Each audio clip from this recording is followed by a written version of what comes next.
Hello mga ka-GM, like and share po yung ating mga videos. Isa na namang Toyota Hilux itong ating ginagawa. Dinayagnos po natin ito. Yan po, kung makikita ninyo. Isa itong Toyota Hilux na gasoline engine. So, syempre, pagka engine not start yung complaint ng customer natin, ang unang i-check po natin dyan mga ka-GM ay yung kanyang fuel system, fuel supply, no? So, ngayon, kumuha tayo ng sample. Hinugot lang natin dito sa kanyang supply dito papunta sa kanyang fuel rail. Ngayon, ang nakita po natin ito mga ka-GM. Yan, makikita ninyo mixing siya ng diesel sa gasoline. So yun po yung naging dahilan dito kaya ayaw pong umi-start yung kanyang sakyan dito sa ating customer, no?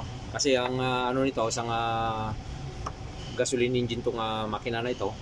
Ngayon nakargahan niya pala ng diesel kaya ayaw umi-start.